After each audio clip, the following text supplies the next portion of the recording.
Super star Rajinikanth நடிப்பில் Jailer 2 திரைப்படம் இன்னும் ஒரு சில மாதங்கள்ல ரிலீஸ் ஆக இருக்கு. படத்தை ஆகஸ்ட் அல்லது தீபாவளிக்கு ரிலீஸ் பண்ணலாமா அப்படின்ற பேச்சு ஒரு பக்கம் தீவிரமா போயிட்டு இருக்கு.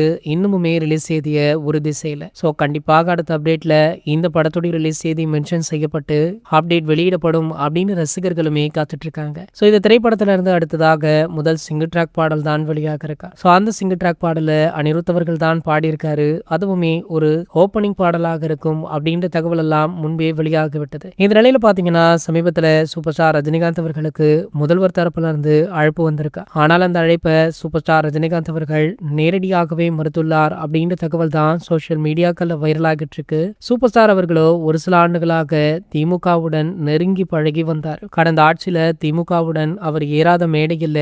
சோ இப்படி ஒரு நட்பு வட்டாரம் வைத்துக் கொண்டிருந்தாரு சூப்பர் ஸ்டார் அவர். சோ அதனாலதான் தளபதி விஜய் அவர்களுடைய அழைப்பை மறுத்துட்டாரா அப்படின்னு பல விவாதங்களுமே சோசியல் மீடியாக்கள் வைரல் ஆகிட்டு இருக்கு. இது போன்ற செய்திகளை பத்தி நீங்க உடனே தெரிஞ்சுக்க நம்மளுடைய சேனலை மறக்காம சப்ஸ்கிரைப் பண்ணிக்கோங்க.